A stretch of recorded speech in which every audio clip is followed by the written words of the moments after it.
Hi,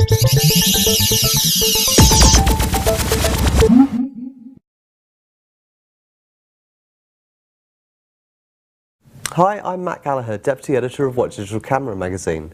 Now, today we're going to be looking at the latest digital SLR from Nikon. This is the D5000. Now, this camera has a number of highlights to it. It's got a vari-angle screen on the back, it's got HD video, it's got 19 scene modes, and it's got some great dust reduction technology. Now, inside this camera we've got a 12.3 megapixel CMOS sensor. Now, this is the same sensor as we saw in the D90 and in the D300. For low light shooting, we've got an ISO range of 200 to 3200 ISO. Now, this is also expandable using the high 1 and low 1 settings to 100 ISO to 6400 ISO. Now, on top of the regular drive modes, which are single and continuous shooting, this also has a quiet drive mode, which allows you to take pictures in environments where you don't want to make too much noise, such as church ceremonies or concerts and something like that. Now, for focusing, this camera uses the Camera1230 system, which is an 11-point AF system. So you've really got a choice of any focus point you want for this camera. Also on the live view system, you've got a choice of wide AF, selectable focus, subject tracking and face detection. Now, for metering, the camera uses a 3D matrix system, which gives a full evaluative metering. It also offers a center-weighted and a spot system as well, should you need it. On top of the metering system, we've also got an exposure compensation, which offers 5 stops in each direction. And on top of all of this is the de-lighting system, which actually allows you to keep more detail in your shadows and highlights. And this is controllable in a number of levels, including the auto mode. Now, the dust reduction system works in 3 stages. At the front here you can see there's some small little holes. Now, these work with the airflow system. Now, the airflow system works by when the mirror moves, it actually forces air through the camera and forcing the dust out with it. On top of this, we've got a vibrating low-pass filter, which when you turn the camera on and off, will actually shake to shake the dust free in front of the sensor. The final system actually works with the software afterwards and allows you to note where the dust is in the picture, and that will actually remove it for you as well. Now, while we're looking at the lens here, this is the kit lens that comes with the camera. It's an 18-55, 35-56 G series lens, and as you can see, it's got the VR technology, that's vibration reduction, so that will actually make sure you can get sharper shots in low light conditions. Now, one of the buzz points about this camera is its video mode. It will actually shoot in 1080 by 720 pixels. That's known as 720p in high definition terms, and it will do this at 24 frames a second. To activate the movie mode, you go into live view by pressing this button here, and then you press OK to start filming the video. Now, as we're looking at the screen here, this is a 2.7-inch TFT screen.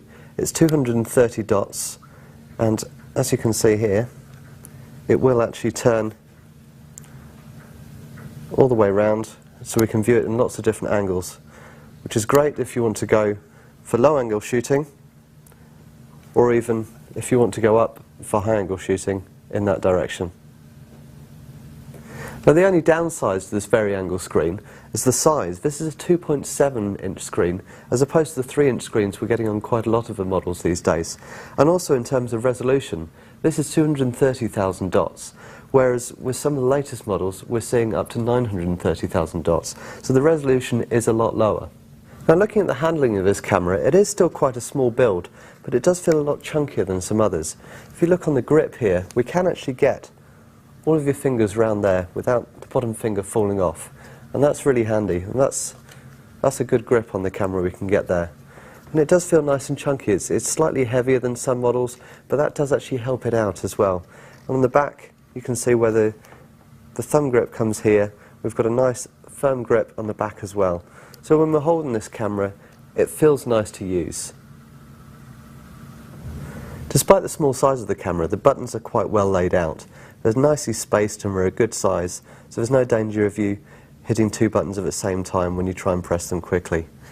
And if we look at the top here, the shooting dial on the top, it's got a nice texture to the edge of it, making it really easy to turn, even though it's not actually that deep.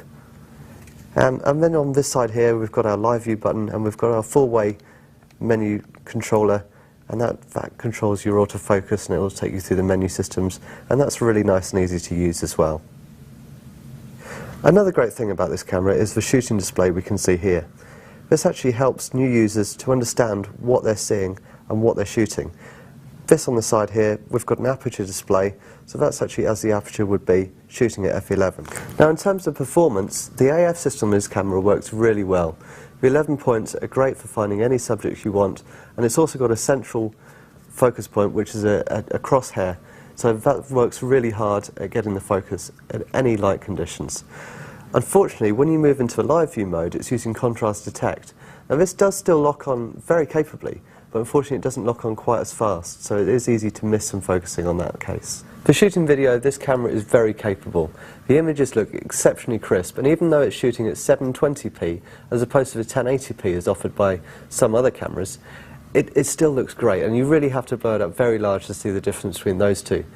What may be an issue for some people if you're shooting fast-moving objects is the frame rate. This will actually shoot at 24 frames a second.